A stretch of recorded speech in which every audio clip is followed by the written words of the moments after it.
Pwede bang sumuko? Paano ba uumpisahan to? Paano ko sasabihin sa'yo na susuko na ako? Paano ko ipapaintindi sa'yo na ayaw ko na tayo hanggang dito na nga lang talaga? Sinusubukan ko pa naman ipaglaban ka. Ipaglaban tayo at ipaglaban ang sa ating dalawa. Hanggang sa di ko na alam kung anong nangyari. At andito na ako sa puntong napagod na sa pagpapakamartir at kakaintindi. Di ko maiwasang masayang sa mga pangarap at alaala na sabay nating binuo. Habang naalala ko ang mga pinagdaanan natin, natatanong ko kung bakit tayo humantong sa ganito. Saang banda ba tayo nagkalihis ng landas? Kailan magsimulang mapaso ang dating pagmamahalan na akala natin ay wagas? Kailan lang ba ako natalo sa gerang pilit ko nilabanang mag-isa? Kailan ba nagsimula na di na ako ang dahilan kung bakit ka masaya? Kasi di ko man lang alam na ang lahat ng ginagawa ko ay walang silbi.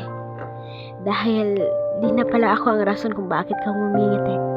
Lalaban pa sana ako. Aayusin ko pa sana ang tayo. Pero parang masyadong malabo na.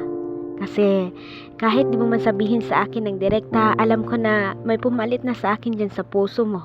Kaya ayaw ko nang lumaban pa. Alam ko naman kasi na wala ng pag-asa.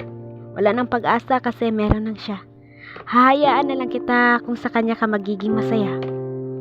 Huwag mo na akong isipin. Magiging maayos din ako.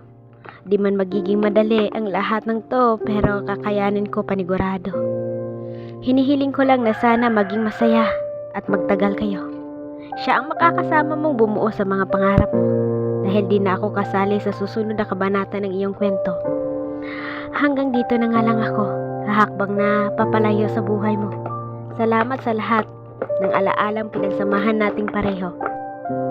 Sa huling pagkakataon, hayaan mo akong sabihin ko to sa'yo. Mahal kita, pero hanggang dito na lang talaga. Kaya ito na ako, magpapaalam na.